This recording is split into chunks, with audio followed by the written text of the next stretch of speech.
All right, so today we don't really have too much to go over today.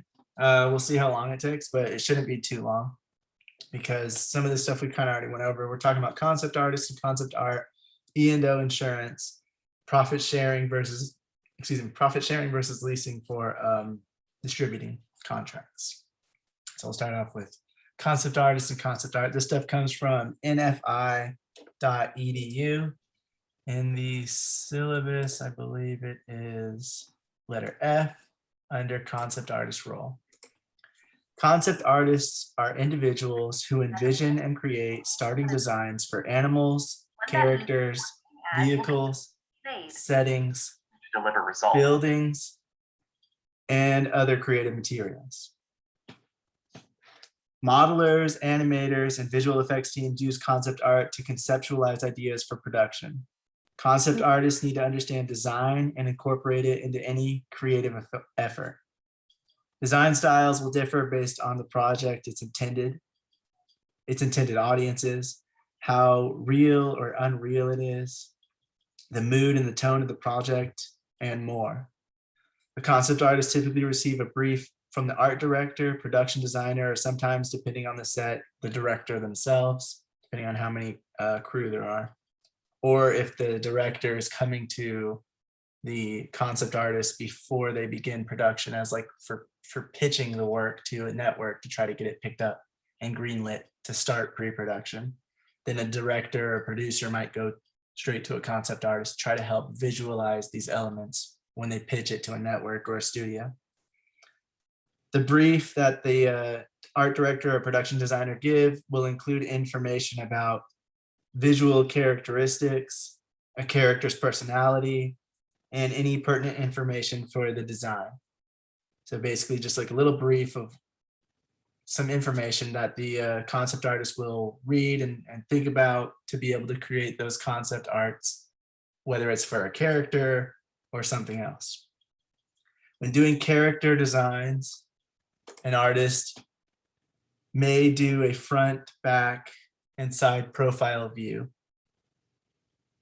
so that they can see from all angles, because if you're doing it just from the front, what is the side, what does the back look like? And if they do it from all sides, you can kind of get a better idea. Some will do it like this too, where they'll kind of have a little brief of what those materials would be, like if it's metal, if it's this, like what is that, what are we looking at, in case it's not entirely clear. And some others will just do illustrations and let the costume designer or the production designer decide what that costume is made out of. They may also do that with other elements as well. So if there's any props or if there's any set dressing or something like that, they may show a set from different angles. They may show a prop from different angles. If it's a little knife or a weapon or something unique to the thing, whatever they're conceptualizing, they may show it from different sides to show the entire thing, because it is going to be a 2D rendering of it if they are doing just concept art, unless they're making 3D renderings of that concept art. Concept artists complete the art concepts of any given thing with multiple variations, and these are sent to the art director, who then gives feedback on the design. So anything they need a character, they're going to do different hairstyles, they're going to do different looks for the costume, looks for the person, depending on what kind of concept it is. Typically for film, they're not really going to try to make the character themselves. They're going to try to make the hairstyle and the costume that they wear. Whereas something like video games, the concept artist would be creating the entire design of that person or that NPC. But for film, it's mainly about what does their outfit look like and what does their hairstyle look like? Do they have facial hair? Things like that. And then they'll send all that, and the art director or the production designer, the art director or the production designer, depending on the set, will then give feedback on the designs, if they need to tweak anything, if they're going to kick anything out prematurely because it's just not going to work with the rest of the design elements, and all of that type of stuff. And then the art will be updated for the director to then choose which they like best and request any modifications. So they send it to the concept artist. Hey, this is, this character. She's a woman. She's a warrior. She's in this type of location and she's going to be doing this. So come up with some ideas for that. Concept artist takes that, creates a few outfits. Hopefully, if they're doing character art, they do the side profile and the back profile so you can see the entire outfit. And they give a few variations of what they think would work for what they were given from the brief to the art director. And the art director looks over those and he goes, this one's not going to work, or that one's not going to work, or hey, could you change this? The shoulder pads look weird. That's not practical. It's not going to actually work for the costume designer, and things like that. And then the concept artist changes it, and then whatever's left, if they kicked anything out, whatever goes all the way through will go then to the director, who will look at the best of the best to decide what they like best and what fits the story or what fits their vision for what they had in mind. Concept artists need to be good at interpretation, understanding key aspects of the source material and translating it into artwork. They need to be able to take notes and feedback well, because they're making so many variations, and depending on the set, there might be multiple concept artists working on the same thing. There might be 2 to 3 concept artists working on a character's outfit.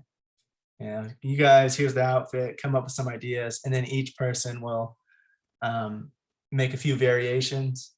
And so they need to be able to understand that theirs might not always be chosen, and they may receive some feedback that isn't exactly like, that looks amazing. It might be something like, that doesn't look the best, or that doesn't fit the story, or some feedback that's a little more criticism than it is feedback. And they need to be able to take that well, understand it, and work through it without getting defensive or offended, because that'll mess up the process for any future times, and the relationship between the art director or the director and the concept artist. So they need to be able to take feedback well.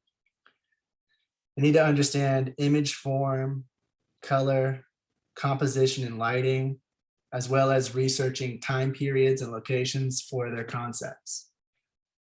Concept art can't just look pretty. It needs to have the mood and essence of the feeling the director is going for. It needs to illustrate how the scene and characters feel in that moment through poses, composition, color, lighting, and more. Some concept art can be very basic. Oh, let me show this actually. So it needs to establish the mood. Obviously, this concept art is for Beauty and the Beast, and that's a very magical, romantic setting in this moment. And so they're trying to encapsulate that just with this one single image. And they do that with, the stars and the beautiful sky and the scenery all around, and centering them so that they are the main focus in the frame. So they need to know stuff about composition and framing and how all of that stuff works, as well as what would make this have that feeling of romance and get that mood across to the audience or to whoever's looking at this. You also need to think about the location and how it makes sense to the story. So like an interior of a kingdom, what kind of kingdom is it? What color design would they have? If they have any notes or briefings on their kind of design elements, depending on how far along they are, they might have already made a concept based on what their flag design would be. And so then they would already have the flag's colors, and they would kind of know what that looks like. And so like usually a kingdom will have similar type of colors throughout their entire design of interiors, robes, their flag, things like that. And so they need to be aware of those things. And again, composition, they put him again in center frame.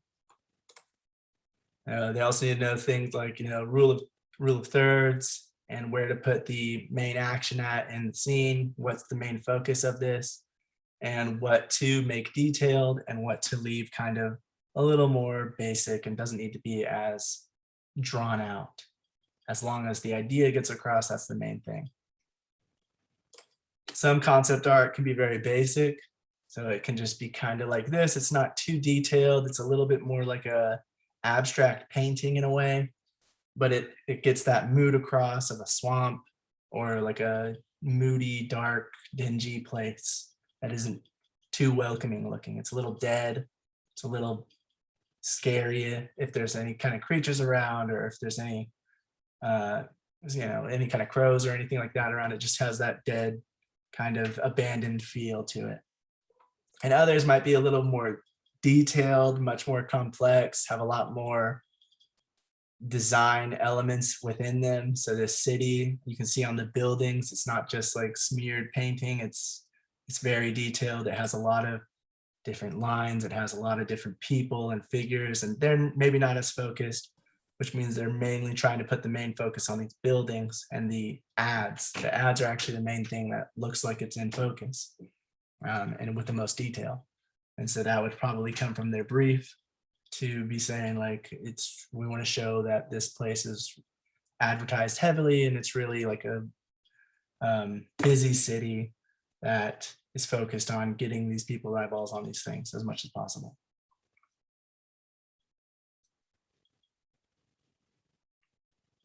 It just depends really what needs to be illustrated on whether they're going to do basic or detailed designs. So, but again, it all comes back to just the feeling of it. This could be detailed, it could be very detailed, but depending on the amount of projects and different pieces and set design elements that the concept artists need to draw out, then they might have a few hundred to do, or they might have a few dozen to do, and that'll differ. And that'll obviously make them spend more time or less time on each individual one, because they'll have either more work or less work to do. And so they'll try to efficiently get the mood and the feeling across based on that as well.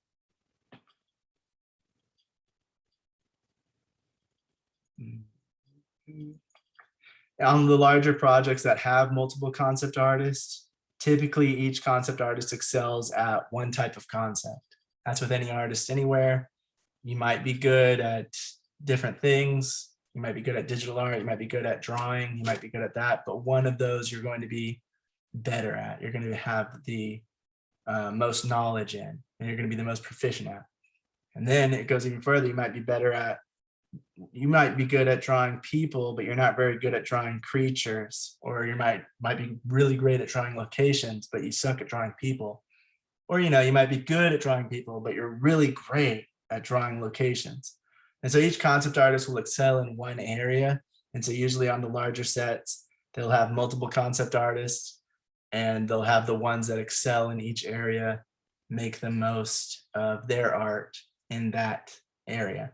So if they're good at drawing people, if they're good at drawing costumes, then any kind of costume design they're trying to look for, they will have the one person that is the best in that area, and that'll be the majority of their work, while the others will work on the location looks and the creatures design and whatever else is in the project. But then depending on the set, you might just have one concept artist. And so obviously they would be over all of the concept design. And so they will excel still in one area, but they will be able to create art for the rest of it. It just might not be as good as it could be if you had multiple people that were specialized in certain areas. Concept artists also, the character concepts could be CGI characters or costume design. And so from Star Wars, it's General Grievous. You see they have an unused concept to the left, the final concept in the middle, and even that looks different than the actual one that they used. So a concept artist might create something and it might get approved as in like, I like that one, but it doesn't mean that when it gets to the final product, the film, the actual film, that it's going to look exactly the same. Because clearly he didn't have a shield or what looks to be a gun. He was using lightsabers. So, there was just different design choices were made throughout the process, even after the concept was approved. But you can see his face looks a lot closer to this one than it does to the one on the left. I actually found this website that I thought was pretty interesting, where it shows some of the very early concept art for some characters in the movies that you might have seen. You know, Shrek. So, you know, something on the right, somebody made that one.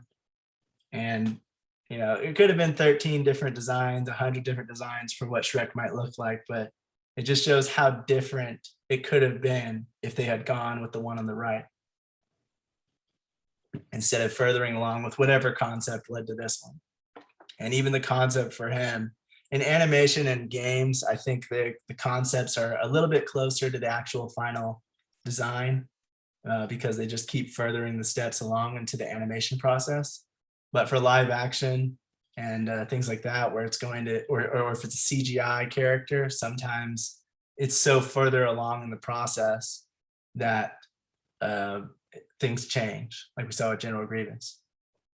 I thought this one was really funny. Like, look, Yoda, apparently one of the very early designs, he looks kind of like a little gnome with little green legs and I don't know, women's boots or something. So I thought it was interesting seeing like all these different designs of these creatures. That one I feel like is pretty close. Thor, he looks more like a Viking warrior or something on the right with a helmet. Kate looking a little more sharp and things like that. Silver Surfer. Whiplash. Beast. And so you can see that, you know, clearly some elements are similar, but many of them are very different depending on how far along it was, how many concept designs they had, how many options they had. And so, you know, a concept artist might make something that looks pretty good, like the one on the right here. It looks really good, but it just didn't make it to the final image because it just wasn't picked. So they can spend a lot of time making these designs. And that's something that they have to get used to. It's just, they have to be able to understand that their vision of it, even if it is approved, and especially if it's not, but if it's approved, it may not look the same as what they had envisioned when it gets to the final set. Yeah, if you guys want to look through this, though, it's on screencrush.com, early movie concept art. Like Buzz Lightyear, it looks a little more like a kid, a little smaller. And you know, really, Mad Hatter looks, I don't know, weird. Either way, he looks weird, but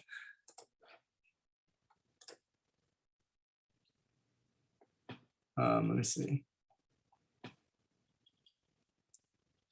Did I skip something? So they can do character design. There's scenic concept art, which is like for sets and locations. And so they'll try to do the look of where it's going to be filmed. There's concept art for creatures or animals, depending on what the thing's about. And then concept artists will also do what is called paint overs for any part that might have had like a green screen to show what part of the scene might look, what that part of the scene will look like. And then, you know, the visual effects team or the CGI team will take over and take that, paint over that concept art of what the rest of this scene looks like and kind of make something a little similar. So if you look right here, I made a line. They didn't really show where it was, but there was green screen right here when they were shooting it. And what the concept artist did is just kind of did like what's called a paint over, just made a part that would go over that green screen to show the idea that the director was going for. So that when they're digitally creating it, they can get it as close to something like this as possible, or at least have the idea of what it is. So they don't make something completely different and have to go back to step one. Visual effects and CGI utilize concept art to help them figure out how to create the effects. The concept artists help the director visually illustrate the ideas, bring the script to life, help create beautiful imagery that studio execs look at and want to see on screen, and they help get the look and feeling of the project down. Vish asks, does concept art come before pre-visualization? I believe so. Yeah, it depends on the set. Like some sets might do previs first, but pre-visualization is sort of very basic animation. So I'd feel like they would do the concept of it first and then build off of that and make it a little more animated, even if it's just like a flat moving, like not actually making steps, but somebody just gliding forward as if they're walking. I feel like they would make the character design and concept art first and then move on to that. But it might depend on the production. Some productions might do it beforehand.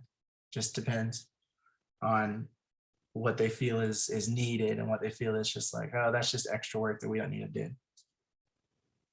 But concept art can also do 3D concepts and stuff in like what a CGI artist would do, but there's like a very basic sense of that. So they might be the ones to start the previs, and then somebody more professionalized and specialized in previs take over and move on from there. Concept artists do pitch work, which helps to sell the film. And that's stuff that is just to give the idea. This is something, I think this is Skyrim, the video game. So if they're trying to sell it to Bethesda and they're trying to show the idea of what they were going for, they can do something like this. And that is to help get it greenlit. I believe this is another video game. I think this is Horizon Forbidden West, maybe. Or it's the first one, Forgotten Lands, or whatever the first one's called. But it's just to give an idea of what they're going for. In film, it's the same thing. And again, it can be more detailed like this, like some of the stuff is a lot more detailed, or it can be something like this, which looks more just like a painting, a little bit more abstract, a little bit more blurry and blended together. But they both give off that feeling of the kind of look and feeling they're going for. And so that would be for pitch work to kind of show, because it's a lot easier to show people what you were imagining than to explain it. And it's a lot more interesting too, to see what somebody's thinking of instead of just to hear, because it takes longer and everyone can have a different interpretation of it. So if you say, oh, they're like mechanical dinosaurs and a lot of people are fighting them with hooks and rope, somebody could think more like Gilligan, or not, what is it, Gulliver's Travels or Gilligan's Island, or honey, what's the name of that one? They're both like, things. Both of the things you said are things. Yeah, I'm talking about where they like rope him down. He's a giant. Oh, I think that's Gulliver's Travels. Right. So somebody could think something more like that, where they're on the ground and it's just like a dinosaur thing that has a mechanized face, while somebody else is thinking something closer to this. And other people could be thinking completely different things. If you explain any kind of look to somebody, it's always going to be interpreted differently, even if you have a deep discussion with them. And that is why the concept artist needs to be good at interpreting it, because when they get that briefing from the art director, the director, or the production designer, they need to be able to interpret what they mean and interpret the story and character from what they know. A lot of concept artists don't get the entire script. So they just get like the idea of certain elements, characters, and they have to go off of that. So without knowing the entire script and creating their own backstory, like a production designer can do, a concept artist just has to go off of what they are briefed with, the little briefing that they get of that certain element. And so they have to be able to interpret it and know what that director or that production designer or art director are meaning. And that can be hard because it can, like if the director is explaining it to the production designer, if the director is explaining it to the art director, and then they are the ones to give the briefing to the concept artist, then that's kind of like playing a game of telephone. You know, the director tells one person who's telling another person who's telling them, instead of it coming straight from the director. So they have to be able to do it, and they have to be able to do it as closely. And that's why the production designer needs to try to get it down as much as possible and ask as many questions so they can understand what the director is looking for, so that they can then give that information to the concept artist to try to get it as close as possible. And yeah, I agree, Sarah. Sarah says, yes, it can be hard. Miscommunications can happen a lot. Exactly. And that's why so many meetings have to happen and so many communications have to happen to try to get this stuff down, and why these mood boards and why this concept art in general is made. So just so everybody's on the same page and everybody can start from an idea. And that's why they do different variations too, so that if something isn't what the director's looking for, they have another option to choose from and go, oh, no, not like that. I was thinking something more like this that you did. And then they're like, okay. And then the director might ask for like, can you do 2 or 3 more like this? And then they can start doing that if they need to go back and do it again anyway. I was gonna They can say, also, oh, go ahead. when it comes to miscommunications and stuff, yes, it can happen a lot, and you need a lot of like meetings to really get to know someone. And this is also why when you have your team, oftentimes the same team will work together, because you've already figured out how you guys communicate, and you already have like styles that work. So very often when you find like a team that like works like often, you'll see them roll from show to show if they're like full members, oftentimes like the same directors, or like sometimes they'll have shows and they'll have like different directors come in, but it'll be the production company will be all kind of like one style, like of kind of films that they make, unless they're one-off. But oftentimes like lots of people will just roll depending on the job, like something like sound, a little less like that, because the sound is more technical. It doesn't really like what they're doing as a technical job. There's no aesthetic to it. When it comes to like the other creative jobs, well, in acting too, because you're playing a part in some of these productions, it's a little different. But I feel like when it comes to like costumes, set design, those kinds of things, like when you have, if I was like producing and I had a studio and I'm like, wow, I really like the way that these people design all the time, I'm just going to keep them. So then that would cut down on miscommunications as well when you are like working solid. Right. And that is why exactly, that's why a lot of the teams you see will work together, why the production designer usually hires the same team over and over again, or has like a connections with people that they can reach out to if someone's not available, because they already worked with them before, and they know if they've worked with this concept artist before, and they know that when they say, you know, mechanical dinosaur, that they come up with this concept, which is exactly what they were thinking, then they know that next time they ask for something, they kind of think on the same terms, and they can ask them again for something else and be closer than someone brand new that they don't know and they never communicated with. So yeah, and it's also good too, because then instead of spending all your time always looking for a job, it's like you spend all your time making everything perfect and getting better. And like you just, yeah, and you roll through. It's awesome. Yeah, and that is why the connections are so important, and why like making those connections with people is crucial, because once you get in good with somebody, they're gonna want you on all of the things because they know how you work and they know your work ethic is good.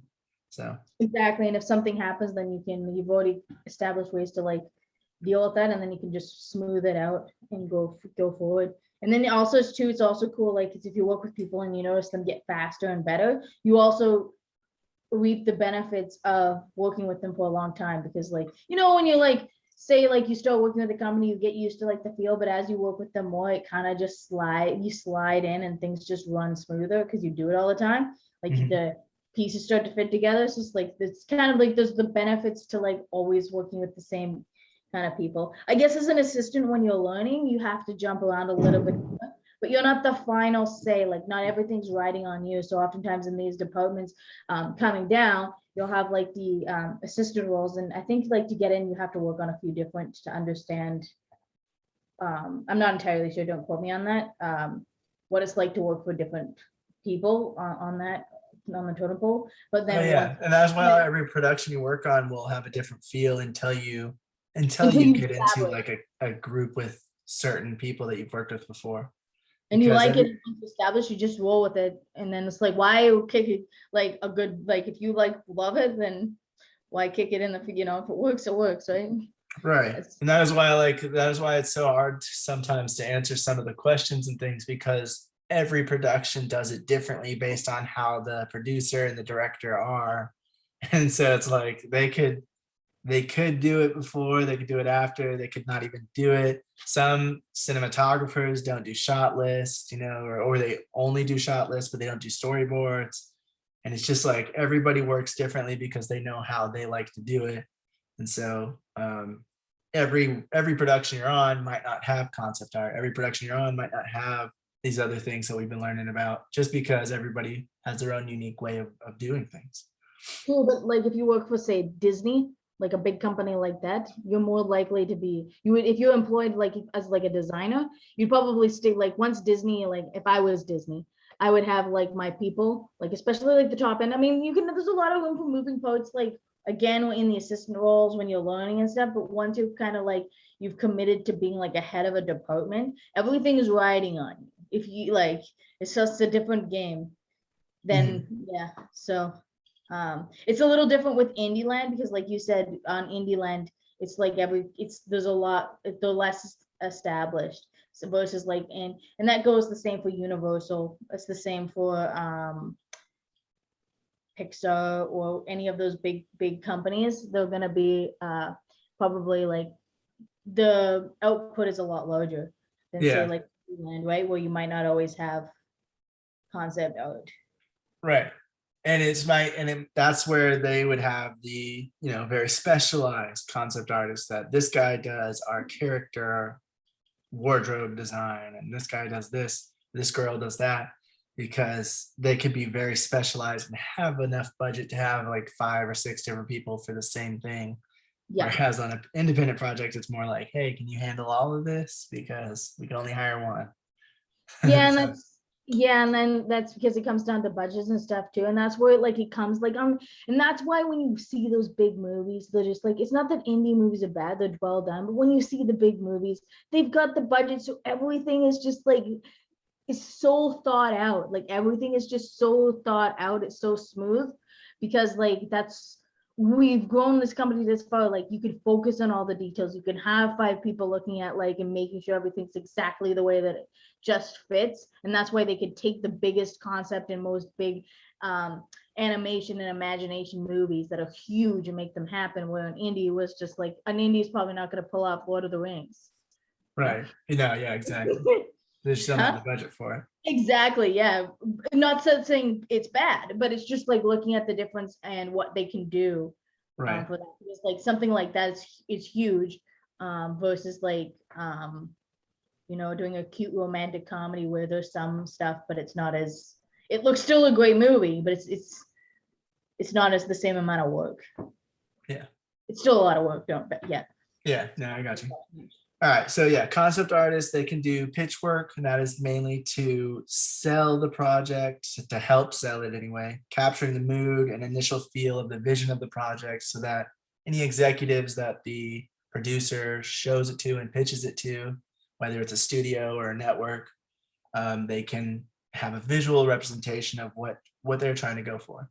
And I believe George Lucas did that with Star Wars when he first did it, because there wasn't really anything like that. Sci-fi was very different than what he had in mind. So he had a concept artist work with him before he even tried to pitch it, so that he could show all of his ideas to the executives when he was trying to get it on into the studio to approve it. Concept artists also work with pre-production, and that's usually a bit more involved, showing specific moments, characters, or how certain things will look, especially if there's a lot of visual effects and there's a lot of CGI. They really want to like nail it down as much as they can, because that goes back into like almost being animation in a way. And so you kind of need to nail it down of what we're going for before we just jump straight in. And so they'll do something like this. They'll do pre-visualizations, which is like a very basic animation. They might do a visual storyboard and a bunch of different elements to make sure that everybody's on the same page, the timing's going to be right, and that everything is going to go according to how the director is envisioning it. And so these are usually a little bit more detailed, has a bit more of like specificity of how it's going to go, how it's going to look, and how these things are going to work. And you can see like the different, these are both from Doctor Strange, I believe. And so like they were doing a bunch of visual effects and crazy different warping and things like that with the city. So they needed to have some concept art to kind of show everybody what the final idea would be. And concept art can also be used when it's like this pre-production. It can be used to help the actors, if they want to show the actors, like, look, this is what we're going for. They'll either show them concept art, they'll show them live CGI and things like that, just to help them get into the mindset of this is what you're looking at, because they're just looking at a big green or blue screen. And so it can be harder for the actor to really get into that headspace when they're not really there. And so these kind of elements will help them get into that mindset. And they can also work with post-production, whether that is CGI locations, like extending a set, or whether it's people or animals and CGI characters. They will do it for post-production. So they might be doing that a little bit later on, or they might start out doing it. It just depends from production to production. But they will help the visual effects people and the CGI people understand what they're going for and what the look of certain things are. For visual effects and things like that, they'll also make some concept art so that they can see like, okay, that is what the battle between these two wizards is going to look like. It's going to look like this and that. And they can more easily create a visual effect based on that, because there's going to be a lot more work going into that visual effect or that CGI element. They want to be sure that it's something close to what the director wanted. And that's why that's why concept art is so important, so that they can narrow it down as close to what the director wanted as possible, and then deliver that to everyone else to begin working from there. And with pre-production, with the pitch work, it doesn't have to be as detailed as pre-production and post-production art, but it does have to be visually interesting and flashy to try to get the showrunner's attention. It has to be flashy without being unlike the project. So it shouldn't be something that's completely different from what they're actually going for the feeling, but it should be something flashy enough to get somebody's attention to want to make that, to be like, oh, that looks so cool, we have to do it. If, and that's that much money's going into it. They want to try to show something that's really cool or show something that's really interesting. And so it's just another element to help sell it, to help sell the idea of, once we have this story and we have these visuals on screen, everyone's going to love it. Let's see. Pre-production art is to help establish the visual language of the project and help carry it forward throughout production. This will be helping everybody establish that mood and that look, so that the production designer and everybody else can have an idea, and they can all have a basis to start from. And then also, like I said, pre-production work will usually be more detailed than pitch work, with the sets, costumes, creatures, props, animals, and more. Post-production work is to help CGI, visual effects, and all digital elements added in post to maintain. It's also concept art for post-production is also to help maintain the original art direction so that it fits in with the rest of the image. Because when they're making CGI, when they're making visual effects, they want it to blend in and work with the rest of the art that's already been happening, with the costume design, with the set design, with all these other visual elements. And so the post-production art with the concept art needs to help establish that it fits in with everything else. It's not going to be too different to where it's not going to look like it's from the same film. It is going to blend together well so that it's believable as a whole. Let's see. Like I said earlier, concept artists might only have a basic idea of the script or a short outline of what it's about. So they don't have all of the information like some of the other people do. And so that can be a struggle for concept artists to really delve deep into what it should look like. Whereas a lot of the other a lot of the other crew members will be able to read the script and have a much better idea of the background of the characters, how they act, where their stuff might have come from, and that concept artists don't have that. They just have a brief little detail about the character. And some sets might give the script to concept artists to read over. Depends probably how much they trust them, how long they've worked with them, and how much they think they need all of that information, and also how secretive that script needs to be, because certain sets will have the script be very locked down where only people like who need to see it are the only ones who are able to see it. Everyone else only gets the dailies or whatever that's they're going to shoot next. The concept artists have to create the concept based on the info they're told to know. For film and TV, concept artists have to ensure that their art works for the story and the project setting, goes along with the director's vision, and is practical to make for costumes, props, and other elements and departments.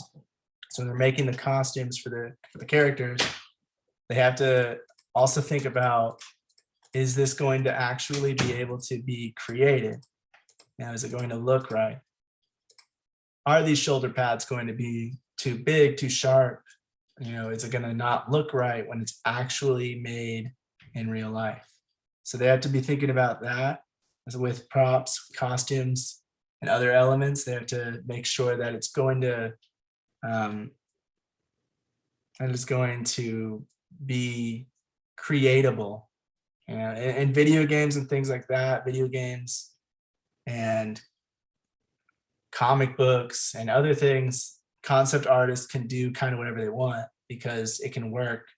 They not whatever they want, but they can definitely have more freedom in how costume design and props and other elements are, because something might look fine in a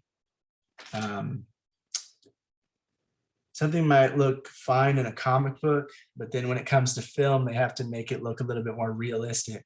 Because if they make it exactly like the comic book, or if they're making a video game adaptation into a film, if they make it exactly the same, it often doesn't look real. It doesn't look right because it wasn't made to be real. It was made for a video game, or it was made for a comic book or some kind of illustration. So when they're working on film, when they're working on TV, concept artists need to be aware of that. Like, what is going to actually be functional, especially with what the actor might need to do in this costume. You know, so they try to think of those elements. Ultimately, it'll be up to the costume designer later, but the concept art is where a lot of these things stem from. A lot of them begin, so that everybody's on the same page, and where the established foundation of these visual elements comes from. So a costume designer will usually take the concept art and work from there, as well as everyone else. And they might do their own concept art depending on how much they have to do and how much they know. But if it's a separate person for the concept artist, then they just need to be able to give something that is going to be functional, work for the story, follow what the director wants. And they have to do all of that by reading that little brief that they get. However much information they get, they need to be able to interpret it, make it look as good as possible for what the director wants, but also be functional. Does anyone have any questions, comments, or anything to add about concept art, concept artists? Yeah. So, little bit of fun fact about the military, specifically the Air Force. So, like, if you work on any type of aircrafts, they're categorized. There's B for bomber, F for fighter, A for attack, C for cargo, and then if you see any S's, I think they go for stealth. But normally there's like a letter, then there's a number right after. So I work on F-16s, which are fighters. So fun fact are the F-16, each aircraft has a little cute name they give to it. So like the F-16 is, they call it the Viper. The F-18, they call it the Hornet. So they all have their individual names, but a lot of people don't know that the number does not represent the year, or it does not represent which came first. So like there's the F-16 and the F-15. The F-16 did, I believe the F-16 came after the F-15, but that, the numbers don't represent the order in which the airframes come. So 16 stands for the number of designs that were made before they picked an actual design. So it's 16 is represented. So I work on F-16s, which means there were 16 designs that they had to choose from before they finally picked the look and design of that airframe. And these concept artists, this same people that do these designs are also the same people that go into like movies like Star Trek and Star Wars, and they create those types of airframes as well. So they have to know a little bit about aerodynamics and stuff like that. Well, a lot about it. Because and they also have to know a little bit about engineering as well, because you're pretty much my airframe, F-16 it's a big headache for people that work on that aircraft, because it's such a small aircraft and they don't really, it's just a big headache, as opposed to the F-18, which has like all these doors and components that I can access the engine and a whole bunch of other stuff in there. And then like the ladder is actually built into the jet. So like when to get into the jet, you need a ladder. But for the F-16, you got to carry the ladder all the way out to the spot. You got to meet the pilot out there and hook everything up. Not like they needed a few more designs.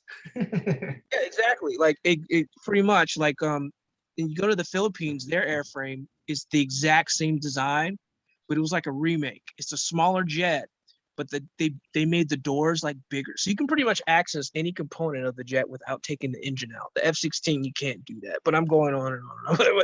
But just the idea, this concept person has to know like a little bit about aerodynamics, because you have to make an airframe that can actually pick up in the airstream. And then they also have to know a little bit about engineering, because you got to know where to put the engine at, where to put doors and components without, because it's going to be flying in the air at like 500 miles per hour, even faster than that. But yeah, it's amazing how like and each concept design is it's kind of like you have who are the guys that build houses, the guys that do the blueprints for the houses, those type of guys, like there's a specialty Architects? in architects, Yeah. those guys, like, and I'm pretty sure like they have different categories of designers. They don't just go for we want you have a character designer, and then you have the architects that build the background design, just like with animation and stuff like that. There's a whole section that just builds background, that just creates the background, and then they put the character on top of that in a layer.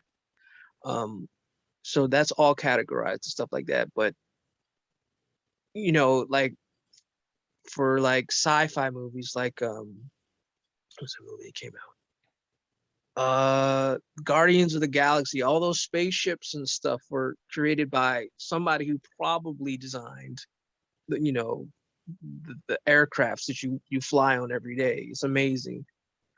But yeah, that's all I wanted to say about that.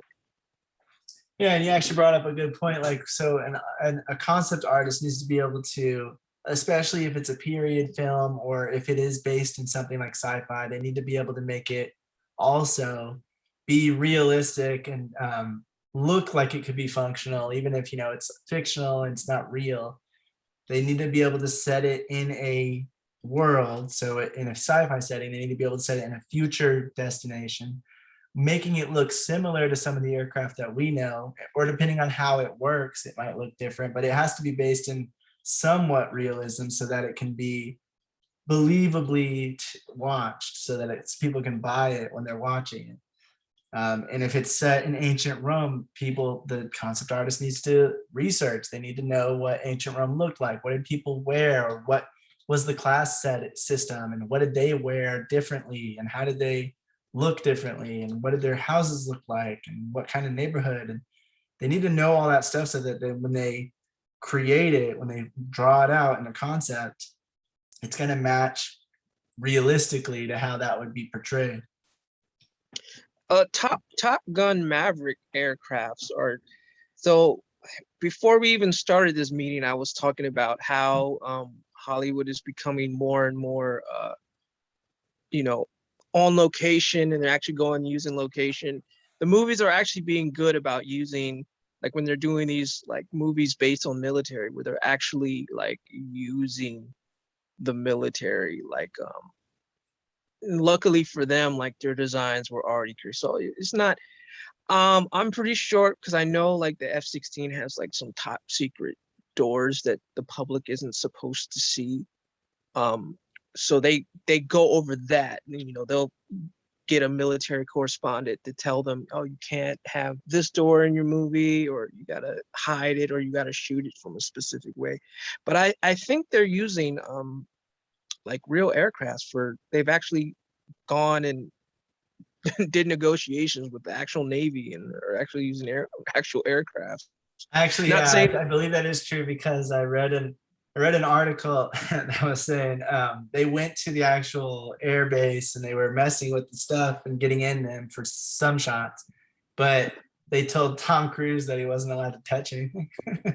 Yeah, He I was wasn't kind allowed of to upset. actually touch the controls. All those guys got incentive flights, which I'm kind of pissed off, because like us mechanics, we don't get incentive flights, even though we are the ones that actually make the jet run. But and these guys come and get their little free flight for just being in the movie. So you guys don't even know what this jet is capable of. Gotcha, you were jealous. Oh yeah, I have every right to be. Of course. No, dude, I was jealous. I saw some of those scenes. I'm terrified of heights, but it looks so cool. I was like, man, imagine being an actor and getting to do all that stuff. Like, especially when you film on location, the kind of stuff you get to experience, the stuff you get to do.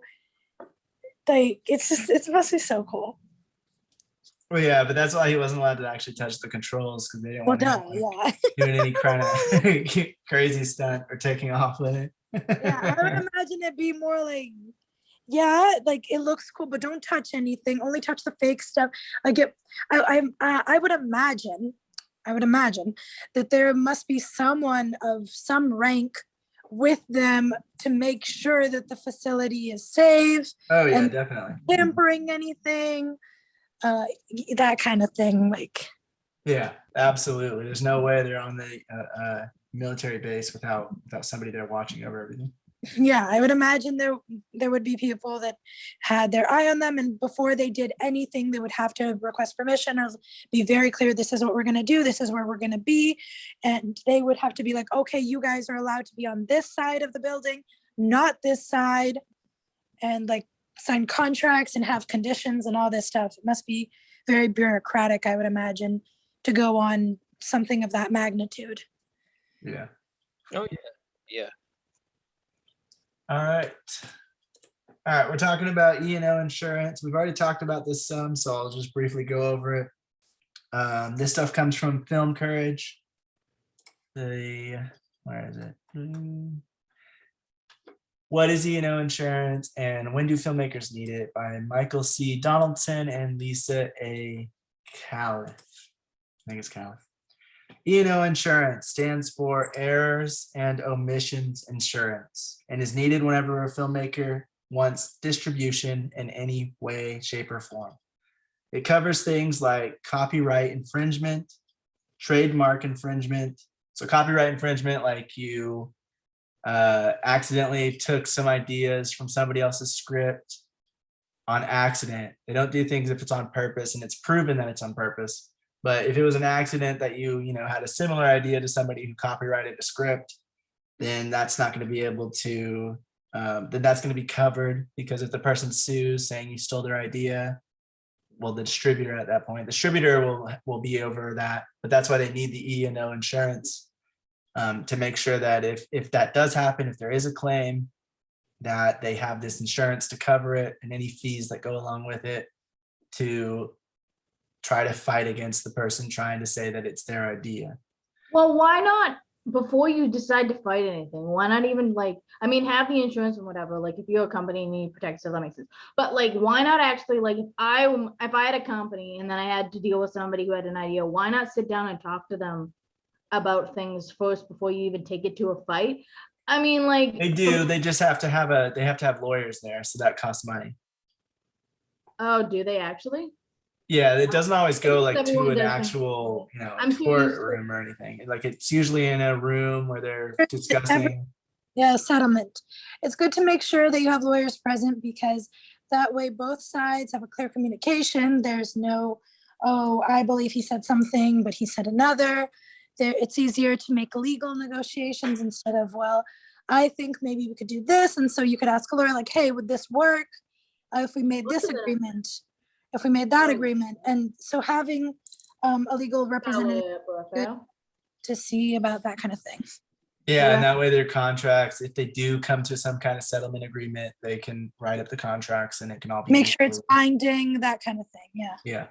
Well, like if I was a big company and I like would use somebody's idea, I would just be like, yo, and I would just be like, here. But I mean, I guess like I come from backdoor stuff. I'm not so much like you don't. Sometimes you're not even doing it on purpose. A lot of people come up with the same ideas. It's always just good to make sure because there are people on both sides who take advantage. There are people on one side that say, oh, this company stole my idea, when really it was like maybe something somewhat similar, but not really. And the person never actually like took it to fruition, but they're trying to sue, which has happened. And then the other side is a company saw an idea that someone sent for a script and took as well. So you never know. And it's always good to just cover yourself. And it's good for both parties.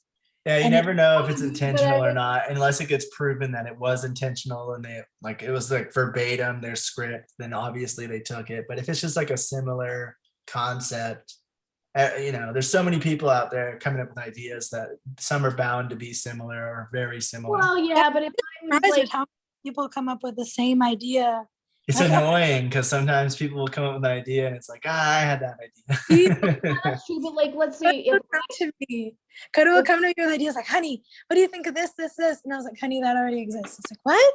Yeah. I try to avoid like legal battles. I try to avoid legal battles at all, hands. So like if I put myself in the shoes of the company, oh yeah, no, yeah, definitely copyright script before you share it. That is a good idea. It wouldn't even be considered a legal battle. It would just be a legal negotiation. Like if I'm $1 million company that can afford this and I like wanted somebody's script, like why not give them some like credit and like a few bucks and be like we said, no, that's not always the case. Sometimes it's an accident. Sometimes if I wrote a script and I sold it to a company and I made it and we're going to try to get it to distribution, so I'm going to buy E&O insurance, and then it comes out that somebody feels like I stole their script, even though I didn't. I had a similar idea and I wrote out my script, but they feel like it's like I stole it, even though I didn't, then they're going to still maybe make a claim. And so that is where that E&O insurance covers it. E&O insurance does not cover fraudulent or intentionally like illegal things like stealing somebody's idea. If you're intentionally doing that and it gets proven that you did that on purpose, then the E&O insurance doesn't cover that. What it covers is any accidental infringements, stuff that you didn't try to intentionally steal someone's idea. They just felt like it was close to their idea and like you stole it. Like I said, it happens way more often than people believe with songs, with movies, with concepts. And we're also talking about E&O insurance in the way of like going into getting distribution. So you've already made the film, you've already made the product.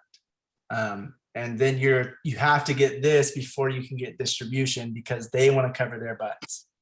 Well, again, like if I'm the big company again, I would just do it right and be like, okay, look, we use this one idea and just deal with it quietly. But I mean, that's me. Everyone's different. I mean, some people like to fight tooth and nail to the end of the like moon. I'm not really like that, but I mean, like, I probably shouldn't say that because then people will take advantage. But like, I mean, I just like everyone's got their own business ways and, getting caught up in loyals. Yeah. Well, the thing about this is if you're trying to sell it to distributors, they're going to require you to get E&O insurance. And then it's up to them. It's up to them what they do after that. So if somebody makes a claim against it, they bought it from you and they're distributing it. Then if a claim comes in saying that you stole someone's idea, even though you didn't, intentionally. It just accidentally somehow you had the same idea as someone else. It's up to the distributor to do whatever they want. They can fight to the nail if they want. They can do a settlement early on to get rid of it. You know, whatever they decide to do would be up to them. So it wouldn't really be like your choice at that point. It's just like, this is just what you need to distribute your product to a distributor, for a distributor You to also pick it have up. to think that this is for protection of the distribution company, but also of the creator. At the end of the day, it's making sure that both parties are protected, that both parties are covered in case anything happens. And it also gives the creator, the script writer, the director, who be it, the security as well of knowing that they are covered, and Yes. that if anything happens, their company will work with them to also litigate and fight if there are any issues. So it's a Yeah. mutually beneficial agreement. Yeah, fair is fair, like, again, so like, but not everyone is, so being protected is good, for sure, I agree. Exactly. Yeah. And like even if like you accidentally did it, someone might try to claim that you stole the idea, and they're the actual ones they made their script later. They're just trying to act like they made it beforehand. And, you know, so those kinds of things can happen too. It can be the other side be like not being truthful. And that is another reason why, you know, insurance is required by any distributor that you get, just in Yeah, and case I mean, like, anybody. if you're the big company and you did that, you have to live with that. I mean, like, and there's almost no point when you can handle things amicably. No, I'm saying the person claiming it might be Oh, lying. yeah. So I mean, everyone's, you know, different, but like, and how they do things. So, I mean, yeah, everyone's different. I try to avoid a fight. It's just, I mean, I've had to before, and like in life, it's just not good. yeah. It's always best to be, in my opinion, it's always best to talk everything through, make sure everything's good, put as much on the table. I mean, not everything can be, something slide through the cracks, and you make concessions. Oh, let that go, or they let that go, and well, Right. then that's good business. But I mean, not everyone's gonna be as good business. So if you ever in a situation and you felt like, hey, you know, I kind of felt hurt there, maybe you'll just move on and not work with them again. I mean, Anyway, honey, Yeah. as far as the document goes, but that's my thoughts. But yeah, there's some people that'll fight tooth and nail and do stupid stuff. It's good to Yeah. be protected. All right. What, honey? no, I was gonna ask a question, but just continue. I'll see if you already answer it. Maybe you'll answer it. Okay. So E&O insurance covers things like copyright infringement, which would be somebody claiming that you stole their idea, stole their story, stole their script. Trademark infringement. Maybe you accidentally have a shot that has McDonald's in the background, so their logo's in there. Maybe somebody wore a hat on set or in the production that has an Adidas logo or something. So somebody's logo that they don't want to have in your film because you didn't pay them or they didn't sponsor you. That would be trademark infringement. And so E&O insurance would cover that. Personal rights violations, that would be anything like if you used a story that was similar to somebody's real life story, they could say that you are invading on their personal rights, and you're stealing their specific story, even though you just wrote a character, it's just similar to somebody in real life. That would protect against that. Violations against rights of publicity, that would be if you have a joke in your film that's talking about Ben Stiller, you know, and it makes a joke about Ben Stiller and it says something about that. You are using his publicity, his public figure to make a joke or make some kind of comment in your film or your TV show. Oh, sorry. I was just gonna say, not even that, like, I know a man in Brazil who basically got sued because he did a joke about a woman on a comedy special. Like sometimes even with that, so you have anything because it was televised. It was a televised comedy special that became like a DVD or something like that. So you also have to be careful if it's any kind of televised or media-like content. You run that risk if it's a public figure and you are like selling that DVD, for example, or selling that film. Yeah, and so that this E&O insurance covers against any violations of those rights. If anybody claims that you are using their publicity to enhance your film or something like that. That would cover that. It covers any legal fees for the lawyer if there's a claim or a lawsuit. So it covers those things, but again, it doesn't cover them if they're what? Sorry, I was going to say, would that count? Because it would count towards anything that's recorded and distributed, correct? So would that also count for, let's say, web series? Yeah, so a distributor, if you're trying to get distribution for your web series, you would need this. I think you can get this for anything. Like if you are self-creating a web series, you could probably get this. But if you are trying to distribute it, if you are trying to distribute a film or any web series or anything like that, you have to have this. Every distributor requires it because it just covers their butts.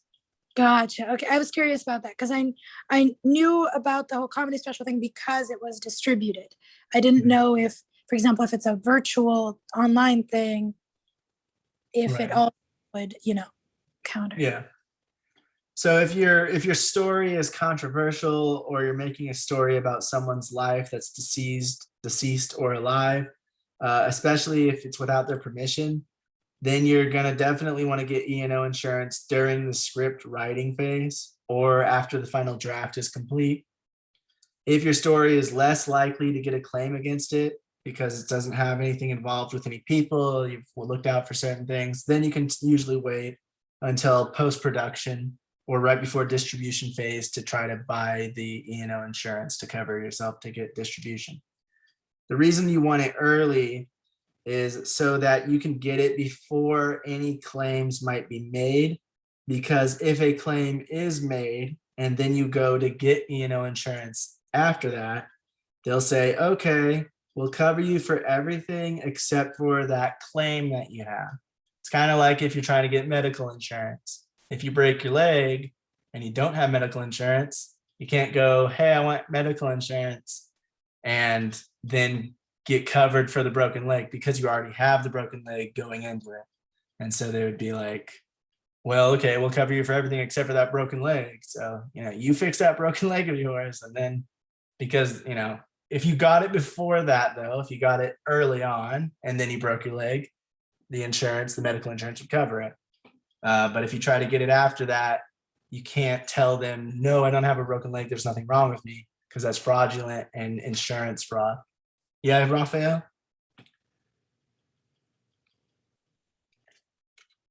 All right, what if I'm just a guy on YouTube and I decide to make like a joke like, oh, like Amy Schumer is not funny? I don't think that's a joke. I think that's just a straight fact, but okay. True, but hypothetically.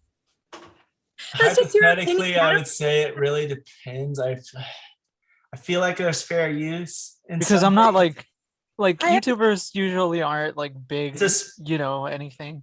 It's especially if you're not making any if you're not making any money from it, that's another thing. It usually doesn't really count unless you're making money from something to where it is a problem. Even then, I would say that as long as it's not considered defamatory statement, because we do have, the US does have a free speech law. So I feel like where it infringes on free speech would be if it were considered defamation.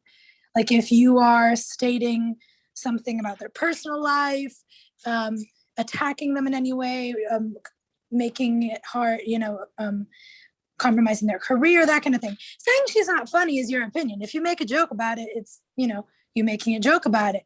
As long as it's not anything that could be considered extremely defamatory, I feel like it wouldn't be an issue. But at the end of the day, every platform is different, I feel like. So reading the terms of service of every platform that you post it to, but like Netflix will have some terms of service and conditions.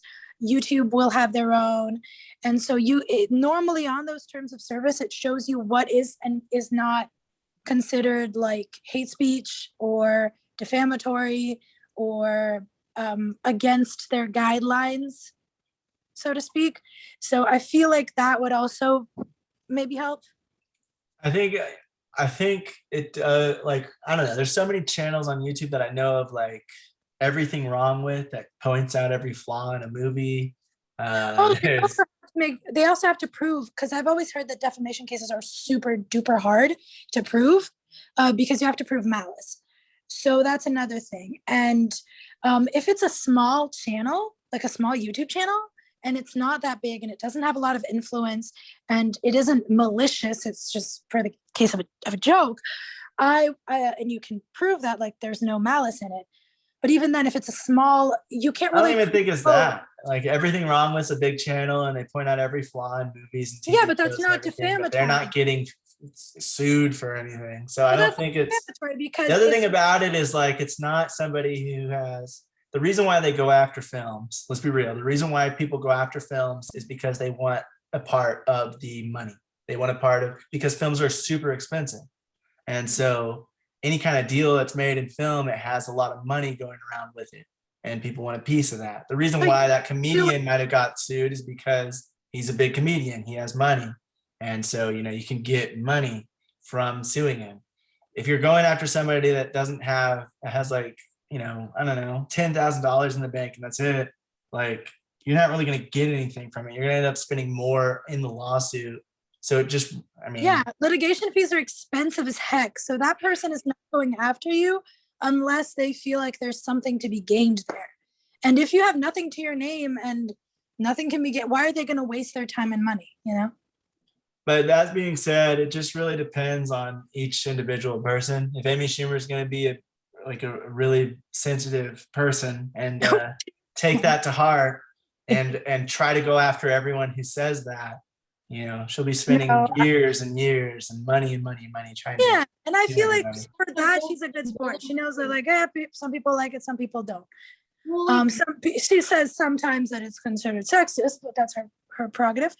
But at the end of the day, comedy is very subjective. So at the end of the day, they can't really argue, oh, I'm making a joke about something, or I don't find this person funny. I don't believe that would be considered defamatory in any way, because it's a subjective argument. I will say even in like movies that go to theaters, some of them have comments about people that I don't believe that they would have paid the person or the person would have agreed to it, because some of the things are very like very harsh against them. South Park says a bunch of stuff about people. I doubt they're paying everybody out because they have that claim that says, oh, these aren't actually based on real people.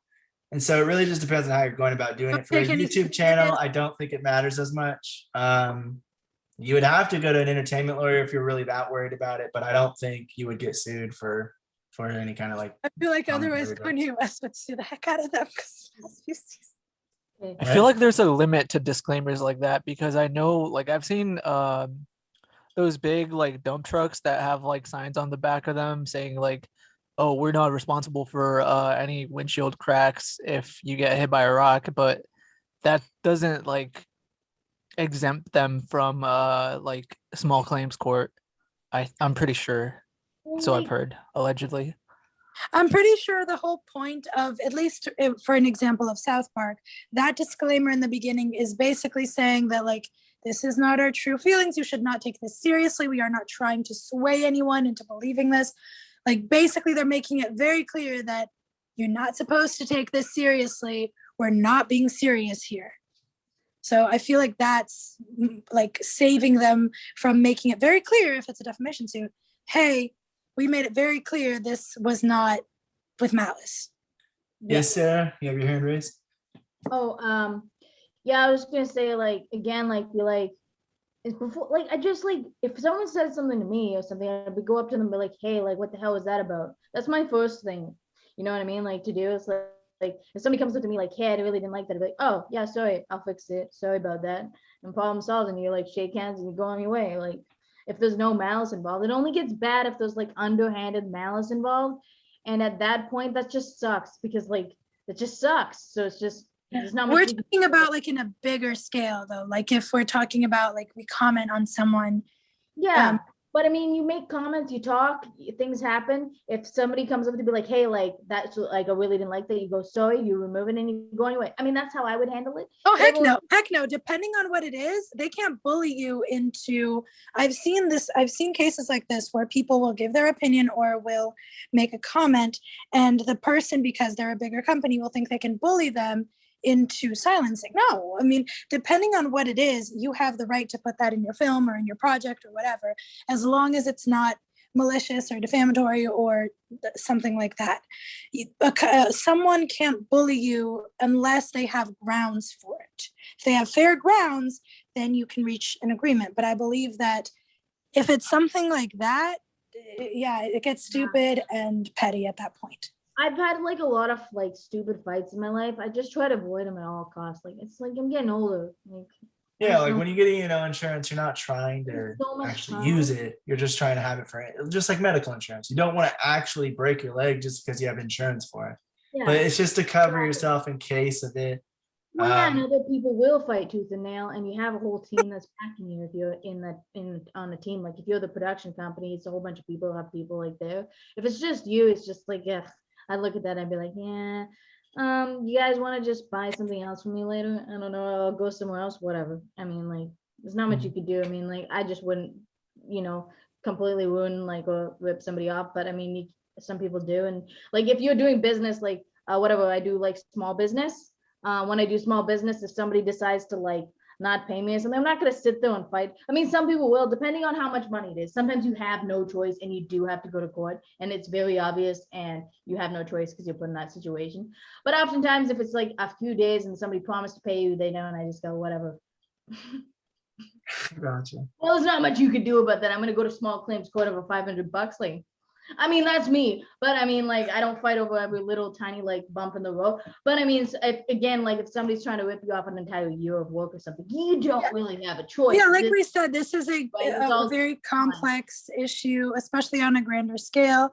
But Yeah. I would recommend, like we said, read your terms and conditions, talk to an entertainment lawyer if you're truly concerned. But if you feel like it's going to be, in my opinion, if you feel like you're going to distribute it for like a wider array and you want to cover your bases, I feel like the AA insurance is definitely a good call, because if you want it to spread out, if you want it to reach more people, and Here's you the don't thing. want to. Insurance won't cover like an entire channel of stuff. It's going to cover one thing, which is why it's used for like films or for certain things, like because it's not going to just cover a broad spectrum of this guy's entire YouTube channel, because you never know what that person's going to post. So they're not going to just take out a claim like that. They're not going to accept a claim like that and have them as a client. It's more for, we already know the product that you have, and it is risky in this aspect, that aspect, and here. So we are going to charge you this premium because it is more risky for us to take on this. There's more chance that you might get a claim, and they don't want that. They just protect against it if you do get a claim. Well, good business is smooth business. So smooth business says like, hey, this is what we need from you. Like if I'm like, again, I do small business, right? So like small contracts, very small potatoes compared to, but like I just blow it up. Like I take my like small and just imagine it on a grander scale. So when I'm doing like that, it's just like, okay, I've agreed to do whatever this kind of job is. If I don't perform, then like I'm in trouble, whatever. I didn't do my end of the bargain, and I have to like, compromise on that or explain or whatever. And if they don't perform on their end, then it's not. Like good business is when you do, smooth business is when it's like, hey, this is what we expect from you. This is what we need. We need this. This is how much money you have for budget, and you get it done. People love working with you. Life is smooth, and you just keep going that way. When it starts to like selling, scripts or whatever you want to get, whatever business you get into like a smooth run of things. Like, okay, I've got my insurance for this. I sell to these people because they like what I do. Say this is just imaginary. Okay. Just so you know, I'm not on an imaginary scale, then you would just, yeah, exactly. And then you would just slide it, like you would just kind of like roll, like maybe you sell scripts for 10 grand, whatever, like small potatoes, right? Something like that. And then you kind of like roll in all the time. That's what you do. If one person comes and like tries to finagle you and screw you over, that you're not going to fight tooth and nail. I mean, on that, if that's what you do. Yeah, like, anyway, I feel like at this at a point, we're huge arguing deal, like you have no fix- choice. Once it's already in production, you have like $500,000 into it. You can't really like have it shut down or like whip. Yeah. So I guess it really depends, right? So those are my thoughts, but I don't know much. Yeah. I mean, like the main thing about this is just you need it. You have to get this for distribution. That's the main thing. So if you have a film, no matter what you did, no matter how risky it may be, you're not going to get distribution if you don't have E&O insurance. So you have to get that. It's one of the required deliverables is a proof of insurance of this E&O insurance for the distributor to distribute your film to audiences anywhere, even whether it's video on demand, whether it's in the theaters or home or home distribution like DVDs and things. They're not going to do it without this insurance first. And this is just imaginary, like scenarios. Oftentimes what I say is just imaginary because I haven't experienced everything. I just kind of like think of like, oh, situations. You might actually, each situation would be different. But yeah, for the sake of school, right? If we're thinking about, contracts and, or what you would do in those situations, it's kind of good to like have an idea of like how you would handle these things before you would ever even possibly be put into that. Just like puts me at ease. At the end of the day, the whole point is it's important to have. It's not like this is only in this case, in that case. More often than not, it's good to have if you want distribution. And like Coda said, a distributor is going to ask for it to protect their side and to protect you. So right, and after you sell the film to them with this insurance, it's up to them to decide how they handle any disputes. And that's where but the thing is, the reason why you want insurance, if you feel like this film could get a claim against it, is because you want to get the insurance before you get the claim, because otherwise the insurance company isn't going to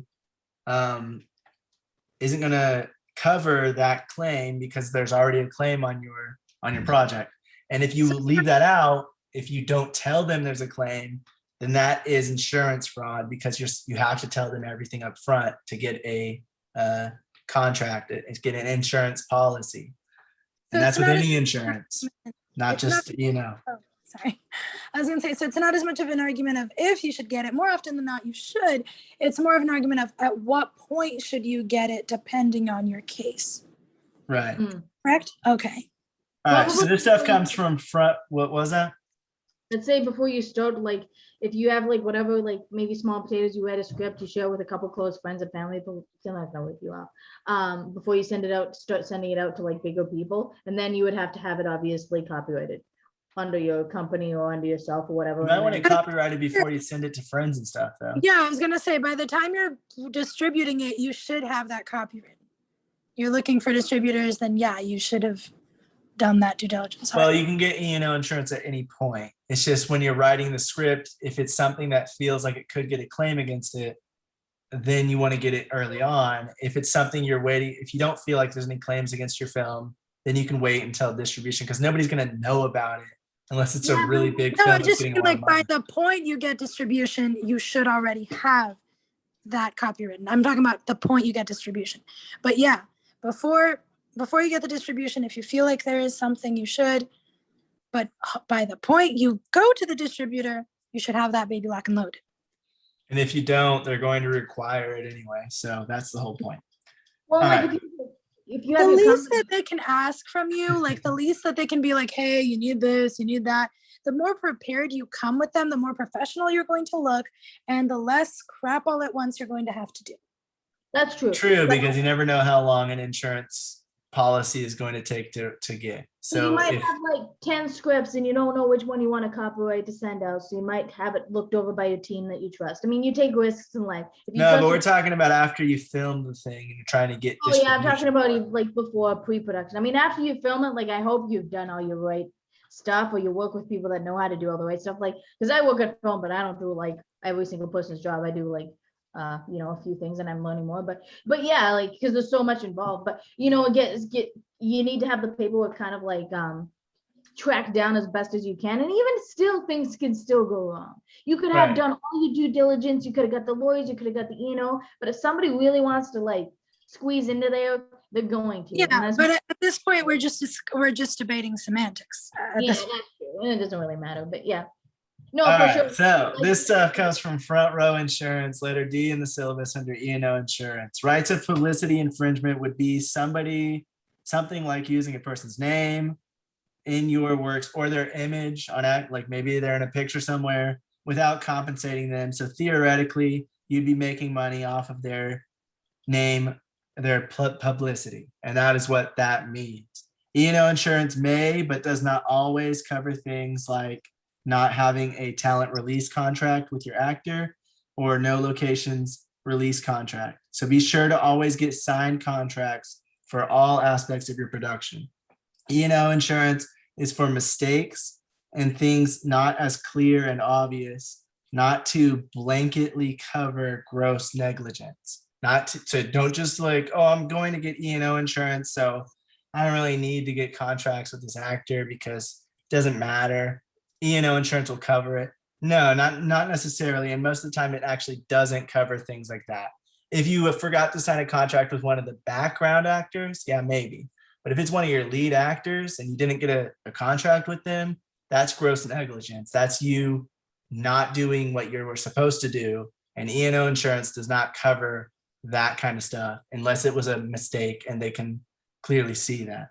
So like, you have so many background actors, one of them left before you got them to sign and you didn't realize that they didn't sign, and you didn't even realize after they left that they didn't sign until you get it to the distributor. And then you get E&O insurance and they see everything and they're like, okay, well, you left one person out maybe, so that could be a claim later, and so we're going to make you have a more expensive premium because of that. And so they would maybe cover that, but just be aware that it doesn't cover like you forgot to get a location release form or you forgot to get an actor's release or any of that kind of stuff. That stuff is not going to be covered by E&O insurance. And if the distributor is trying to pick you up and they see that you're missing a huge vital contract like that, they're going to tell you you can't get distributed by them unless you get that contract signed. And then that whoever you're trying to get the contract signed from has all the leverage because you need them to sign a contract now to get this thing distributed. So you always want to get those forms and everything signed by everybody and do everything you can, like Sarah was saying. Try to, do all your due diligence, make sure everybody's signing the right forms and contracts. Get with somebody who knows what they're doing, that like an entertainment lawyer who can look over these things and make sure that they are legally binding and that you're not just that you're actually doing it professionally and legally, so that when you bring it to a distributor, you have all of the forms you need. And then E&O will come in for like any kind of mistakes or anything that was accidental, that was overlooked in the production, overlooked by the people, overlooked by the distributors, and even overlooked by the E&O insurance company. So there was that minor. But then if it happens to be a huge film and it's successful and oh crap, there's a little logo on the corner of that guy's shirt, and that company, whatever company it is mad that you use their logo in this film, then E&O insurance would cover any claims that they may make against it. The cost and premiums for E&O insurance vary depending on the content, the size of the production, if your chain of title is short and simple, or if you have a long and complex chain of title, which means like who owns this thing in the end, length of coverage, how long this E&O insurance covers the film, and more. The typical cost is around $2,500 to $5,000 for productions under $250,000. So for the most independent films, the cost of E&O insurance will be about $2,500 to $5,500 to $5,000 for this coverage. This next thing comes from IndieWire.com, and it is letter H in the syllabus. A typical policy provides 3 years of coverage. So from the moment you get it to the distributor, or well, right before you get it to the distributor and you get it, or if you're buying it in pre-production, you're getting covered in pre-production. It's going to last about 3 years. You can extend it, it's negotiable, but averagely it's about 3 years of coverage from when you do it to when it's over. And when it's over, if your film is big and it's still getting distributed all over the place, you're going to want to renew the E&O insurance so that you can keep it going and there's no claims that are made after that. Really good amount of time, because post-production takes a while, pre-production takes a while. You never know what bumps you might run. I think that's a really good span of time. Yeah. And like the typical, theater run or something like that, when the film's most popular, that's when this E&O insurance is really going to cover it, because that's when everyone's going to hear about it. Years later, yeah, there might be a claim, but it's less likely. It's more likely to happen whenever there's more buzz around the film, especially if you have a big budget production that's coming out and everybody's talking about it. That is when the most claims will come in, because everybody knows about it. Everybody's hearing about it. Everybody's talking about it. But other than that, independent films are already kind of unknown. And then independent films that don't do very well, they're not very known by people. But you still have to get this E&O insurance, because you never know who's going to watch it and be like, hey, that is my idea, or hey, they're using my name, or that's our logo, so that could always happen. And that's why it's needed to get a distributor. The typical policy provides 3 years of coverage, and it's about 1 million per claim. So they have about $1 million of coverage per claim. So if somebody's claiming something, you're covered up to a certain amount of money. There's going to be, what is it called?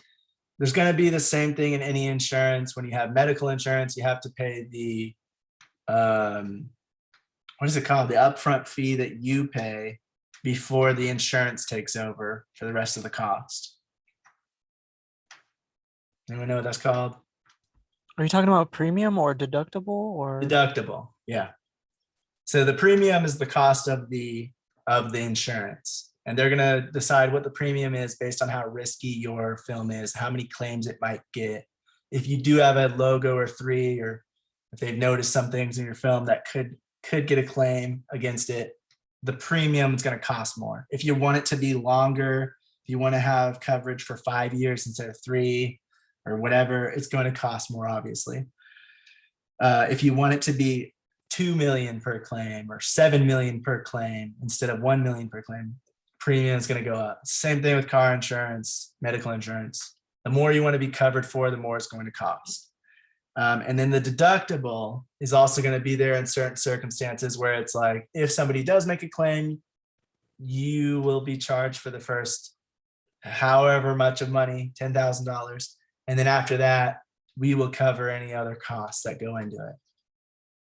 And the distributor you have, if they are going to buy your film, sometimes you might actually, unlike what was mentioned earlier, sometimes it could be better to wait until you get a deal with a distributor, because they're going to give you exactly what kind of coverage you need.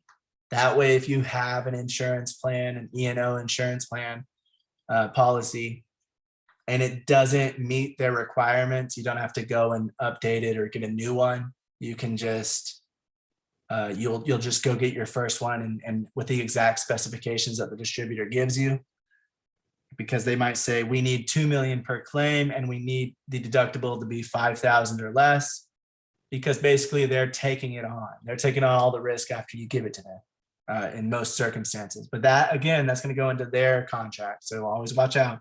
So many contracts out there, you have to watch out. And that's why it's good to have a entertainment lawyer to watch your back, make sure that you're getting a good deal and you know what you're doing and getting into. But a distributor will have a certain amount.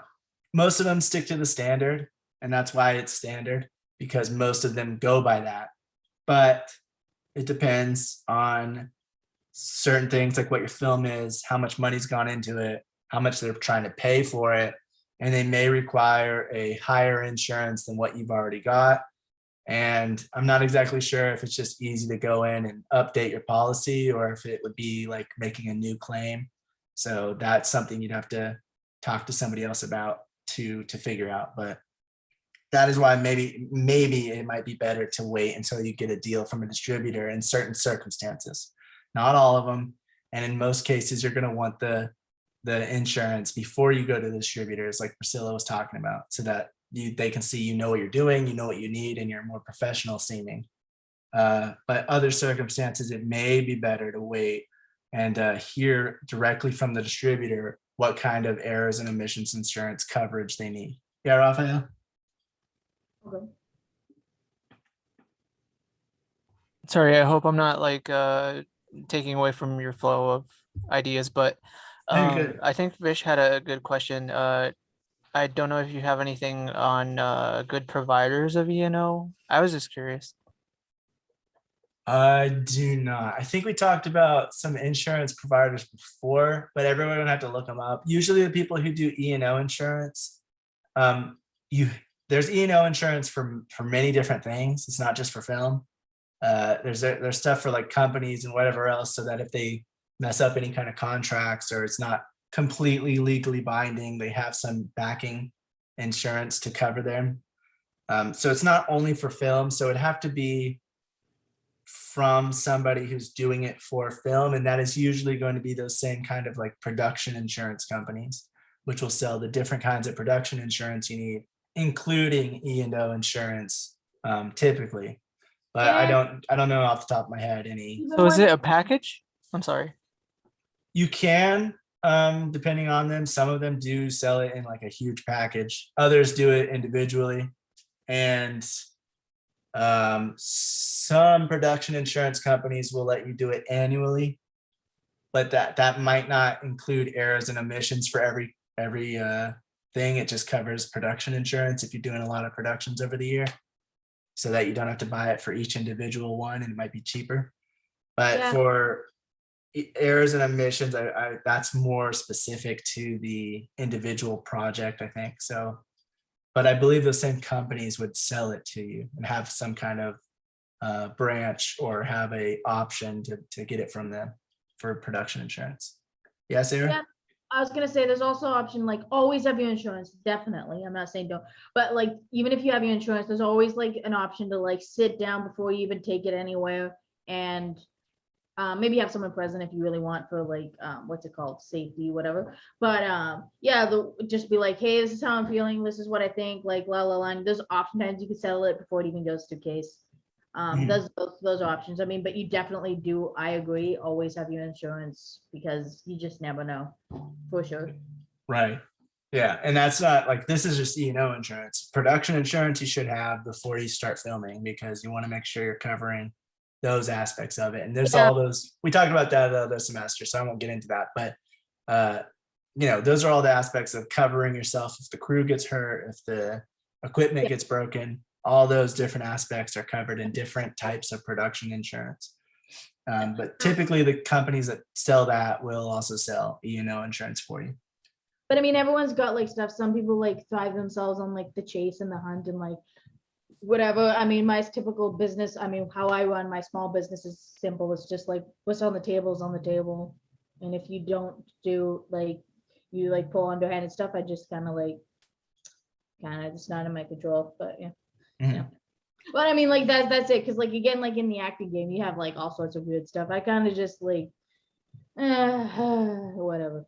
You just keep going. I mean, you do what you can. And like, I say like, don't sweat the small stuff. If one person like kind of jabs you, it's just like, yeah, that wasn't very nice. You just keep going. I mean, unless like, again, it's a huge deal, or like you have no choice, then you're like, there's some cases where you don't have a choice. Like if you get a hit and run and somebody like hit you with their car, like you have to get a lawyer, you have to do it a case. I mean, like there's certain scenarios, and then there's other scenarios where it's like somebody hit your bike, but there's no injury. You just gotta ride off, like, you know what I mean? So it really just depends on like the case. And those are just like examples. I mean, I haven't ever dealt with a real like film lawyer case myself. It's just like, I like to know and be prepared and be able to like know how to handle it if that ever came up, and like what you need to know and why. It's like really good for the scenarios and how we're able to like free form talk about it. And like, because I could be wrong, be like, oh, maybe you should do this, and be like, oh no, that's not a good idea. Like, it's good to know these kinds of things and how to protect yourself and your others and your team and whatever too. Because like, I would want to protect my team, because if I have like a small company and we have a big lawsuit, now that's taken away from our usual business too. So it's like, if you have everything like clean cut, then it protects you and everybody else. Yeah, exactly. And it could ruin the company and everything if you want to make future projects. If you have a huge claim against you, that's kind of they have an Yeah. argument. All right. So E&O, again, it does not cover intentional wrongdoing or pre-existing claims. So anything that's you've intentionally illegally done, then it doesn't cover that if there's proof that you did it intentionally.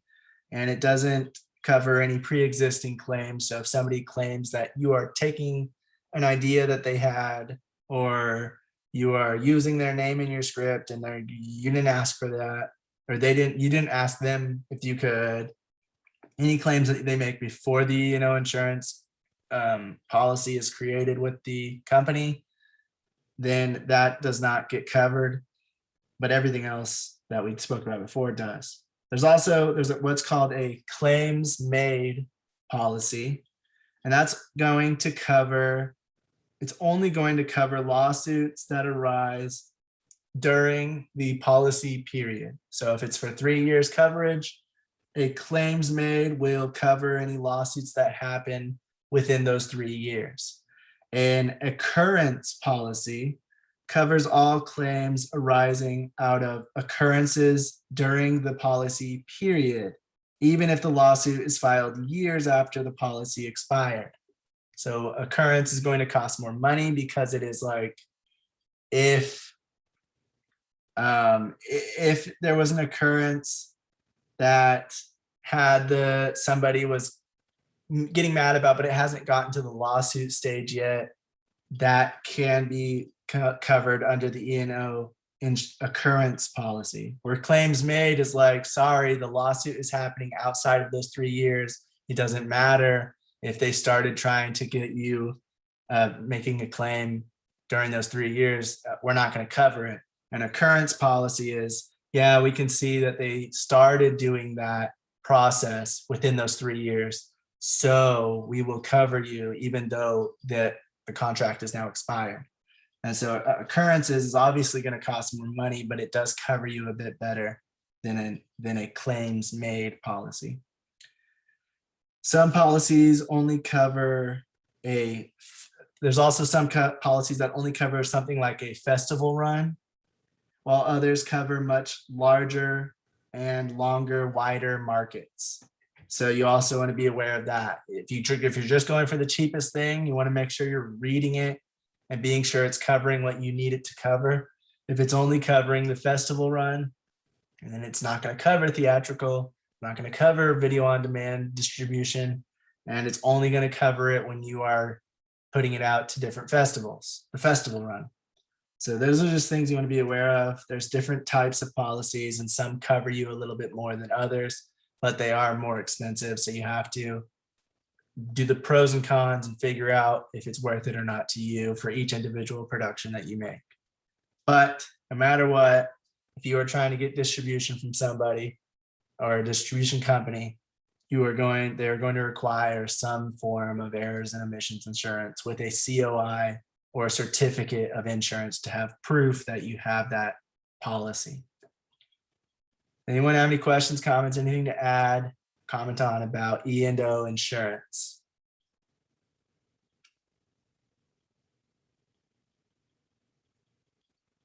I think like as you go, you'll just know exactly what to get. You'll talk to the distributor, you'll talk to everybody, you'll have everything on the table, and you get what you need. In most business contracts, it's in everyone's best interest to have amicable business. It's, like the people that are out there trying to screw you, they exist, but I mean, there's not much you can do about that. But oftentimes there's a lot of really good business people that you get to work with, and you can't let like one or two bad apples ruin business. So most of the time, you'll be able to talk to the distributor and decide on things, and it would probably go really well if they're interested in what you have to offer and what you're doing for business. If somebody likes, your reputation is kind of like everything, and so those companies and stuff too are gonna probably pull as much for that, because it's not worth their time most of the time, unless there's something personal behind it. That's really all I can think of for like who would go out of their way to cause a real problem.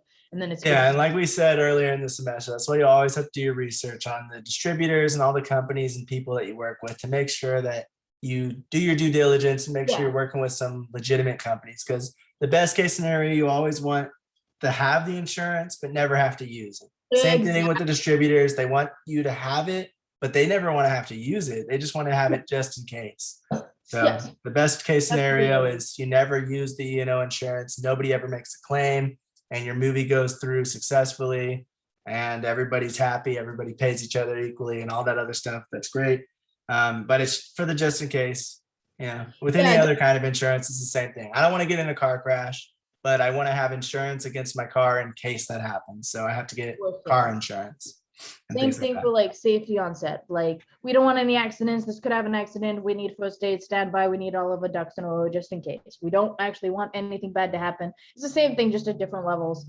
Once you start to do that, like anything, like if you get really good at something like business at a lower level, or it's something you could easily slide into another type of business and go that way. Once you like know how things like the circles and the running and the negotiating and all that stuff. But it takes a while to like get good at proper negotiation, and like sometimes you're gonna make mistakes too. Like you'll make a deal that you thought was really good, but you're like, oh, I missed this stuff. So don't beat yourself up over that too, because you might kick yourself, because somebody could like take advantage of the fact that you did negotiate very well. It's just kind of shitty, but you'll learn from it and you'll make a better negotiation next time. Anyway, honey, so as far as the this would be the end of the errors and omissions. We would be going into profit sharing and leasing, correct? Yeah. Okay. Yeah, So we as don't far- have too much to cover on that aspect. We've already kind of talked over the what this is, but I'll just yeah, briefly that's go what I was over it. gonna ask. Like, would we? Oh, I'll let you do it. Okay. All right. So profit sharing versus leasing whenever you're talking about distributing. This comes from topsheet.io, this letter A in the syllabus. With distribution, there are two types of distribution they can do: leasing and profit sharing. Leasing, the distributor agrees to pay a fixed amount for the rights to distribute the film. So that could be either, that's just them buying the rights to distribute your film. It's less often used than profit sharing because they want to keep getting money instead of just paying up front to distribute your film, but they make more profits off of that. They just take on more risk because nobody ever knows how good or bad a film is going to do in any kind of market. So leasing it would be you get the right to distribute it, but you have to pay me this amount to get that right, and then you keep the profits. Profit sharing is the distributor gets a percentage of the profits made from the film. From what we've learned this semester so far, it always seems like most distributors choose the profit sharing model.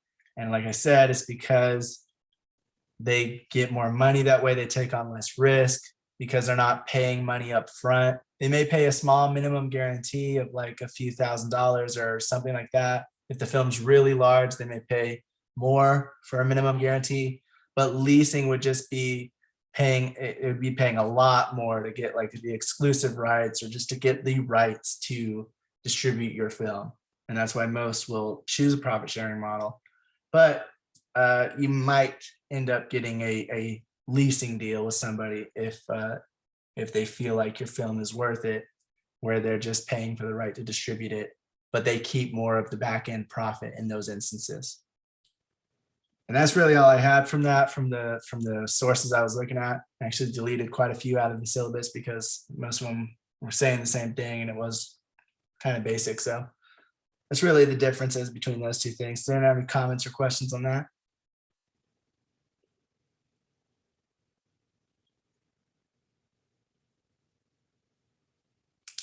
All right, so the last thing I'm going to say is just what to study next.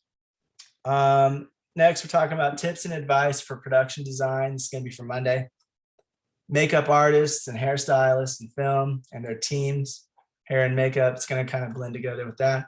And DCP, including some of like how to make your own, but really I'm just going to give you guys the resources to see how to create your own, because there's a lot of steps to it, which is why a lot of people will go the route of getting somebody else to make it, like a company that does it. But talk about all that stuff on Monday.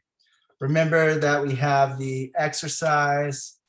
We sent out an email, hopefully you guys all got it, about color. So it's production design with color. We're just taking a photo or a short clip, trying to illustrate the emotion, mood, tone, and or the style by using color. This is just to get us used to production design, starting with paying attention to color templates, color schemes, how color matches and changes the mood of film with color harmonies and contrasting colors and things like that. Vish says censorships for international distribution. Does distributor take care of that? What do you mean, Vish?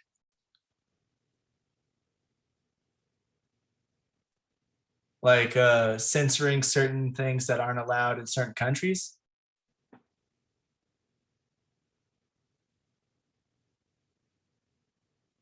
Oh, yeah, the distributor would usually take care of that, because actually it wouldn't be it would be whoever's internationally distributing it. A distributor, if you're talking like local distributors, they're not going to actually be doing the international stuff most of the time, unless they're like a huge company.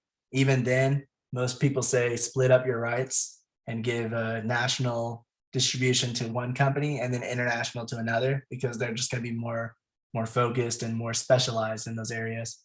But the international distributor is going to know what needs to be done, what kind of subtitles to make, and dubbing if they want to do that, and all that stuff to try to get it to be in each country. Censorship for each country, it depends. It depends on which countries we're talking about, but each country is going to have their own laws. I don't know the rules specifically. I know, China obviously has a lot that they have.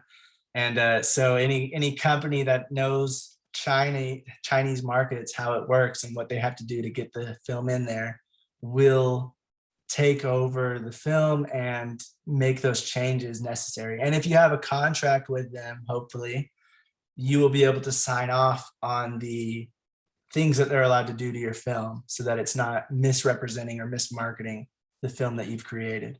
And that's why you always want to make sure that those kinds of things are in your contracts when you're doing it with a distributor, because you might have gotten a distributor, and a distributor might go out to get the international distributors to then distribute internationally.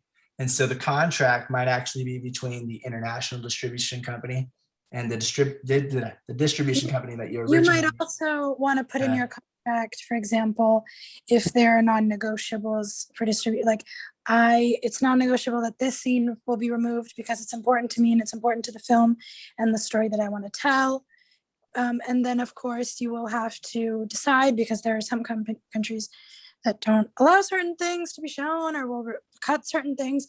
And at the end of the day, you put that in your contract, like, yes, I want to distribute, but if under this condition, I do not want this particular scene removed or this particular actor removed or something. And then like the distribution company might say, well, you're not going to be able to show it in this country. And then you can decide whether you want to do it or not. But if you don't have it in your contract, oh, sorry, go ahead. Yeah, sometimes it's nothing to do with the contract. Sometimes it's just the way the country deals with it, because if it's sensitive topic, which is pertaining to that country, they will just censor it. So my question was actually, if you are distributing internationally, right, do you screen it first? Because how would they know that that your film has a content which is, not really supportive of the culture in that country? Yeah. So the distributor has to go through every country, before it can distribute that film. It has to go through the censor board. That was my question, actually. Oh, so yeah, the way that I understand it anyway is that most films will come out nationally first and show what they're capable of, and then international distributors will get interested in it, and then you will bring it to them. They will see it before they accept it. was And I actually do believe, because I do believe that before, for example, for films that are distributed internationally and nationally at the same time, which are rare, but there are some, they do go through a pre-screening process. I do know that some countries require the movie to be pre-screened and dubbed and all this stuff. Example is like Disney, I'm pretty sure, I'm sorry if I'm pronouncing it wrong, Shang-Chi, the Legend of the Seven Rings, something like that. The Asian superhero, he was banned in, that film was banned in China and in a few other countries. I don't know if it was permanently or if it was just for a while. I just heard about the ban. Because what is that? The reason for that? Any idea? Well, I do know that they removed a few things from the movie itself because there was a lot of Tibetan references in the comics. I don't know about the film because I didn't watch it yet, but I do know that they removed that from the film because of that, because of the whole Tibetan thing. As far as the film, I'm not particularly, I know that the Eternals was banned because they had a LGBTQ situation. It's like apparently there were like a gay kiss or something like that. And I know that it was banned because of that. So, but I believe that if it's like it is in the countries that I lived, because I lived in two different countries on different sides of the spectrum. I lived in New Zealand and I lived in Brazil, and the movies would come at least on average was about 2 weeks to a month after it released in the US. So that I believe that was probably due to negotiations, prerequisites, that kind of thing. I can look into it more because that is actually interesting. So I might look into it this week and see if I find anything. Yeah, because the way I understand days, it is that it works by like an international distributor will do multiple countries. So if it's in like one in Europe, it's going to be covering most of Europe. It's not going to just be like, oh, I'm a French distributor, so I only do in France. Like those usually try to cover many different countries. Just like in the United States, we try to cover all the United States, even all of North America, like what was it, Mexico, Canada, United States. It's kind of counted in one usually. And then international is just like one company might cover South America, another company might cover Europe, and then like, or it might be one that's trying to cover all of them. It just really depends on how separate. Yeah, because these days I think what's happening is the releases are happening all across the world. So it's on the same day. Big budget films cannot. I don't know what the logistics are, but they would release the movies internationally and nationally on the same day. And if that's the case, then these laws which are censor. I mean, it's a neutral movie, then there's nothing to worry about. But if you never know which country is going to raise the question, saying that okay, this is exactly. You never know which one's going to get offended by something. Right. Even go through pre-screening and prerequisites. So I would imagine the same would apply to international. And also there are parent companies or companies that work under the main company as well, or a company will have connection. Yeah, for the big ones like Disney and stuff, they have an international arm. Oh yeah. So right. they can easily share it amongst themselves and show it to whoever needs to see it for the regulators. There are smaller distribution companies that have contacts with distribution companies in other countries like Canada or Mexico or like countries near them and even South America. So depending on the size of the production company, they might have contacts in other countries that might be able to distribute it in. Right, because I think there is also this issue of piracy, right? Which happens like if something is released 2 weeks later, the piracy racket kind of picks up quite seriously, and that could really jeopardize the revenues from the first 2 weeks of the release. I think that thing is also there in the international market. Oh yeah, So, there used to be that with like home markets too, with like DVDs coming out in certain regions before, and somebody would just like go away and sell into another country. Not as much as international. Yeah. Oh my. Right, we still have serious laws out here that you could be in jail and never get out of it. Oh, Yeah. goodness. But yeah, so I mean, I will I'll add that to my notes to try to do some research on it this weekend. I have a few things I'm going to look up this weekend anyway. So if I find anything different, I'll send it through like email, the WhatsApp group, or I'll just touch on it on Monday. As far as like international distribution and stuff, because I could do a quick Google search, but I feel like every case is different. Yeah, I And- feel like that requires a little more research than just one source. Yeah. All right. Well, guys, I appreciate everybody. Sarah, before we go, you had your hand raised. Did you have anything to say? I did, but I don't anymore. Oh, okay. All right. Well, thanks everybody for your input, and hopefully have a good weekend. See you all Monday. Sounds good. And- Oh, I have a question on Oh those, yeah, go ahead. those kinds of things and whatnot, you know, learning and stuff. But I mean, what is the likelihood that you would get into a deal and somebody would like really like will give you a run around the loop? How likely is that? It depends on the Like how company, and it depends on how well, it just depends on how much research you did into them. It's clear to see if you are looking into it, you can find the information that you're looking for to see if they're sketchy. If they've never worked with anyone before, that's red flag right there. If they have worked with people and the people are saying that they suck, then obviously We have that's a red flag. video on red flags. Here you go. That actually covers a lot of that. I'll Yeah, Oh, actually, yeah. a previous meeting we went over, we said it if you've seen it. That whole section of the syllabus was talking about red flags and things like that. So I don't know how often it happens, but I do know it does, and it usually happens because the people didn't really do their research on it, so they were trying to take advantage of the situation. Also, reputation. This is a very small industry, even though it feels like a big industry. It's very small. So word of mouth.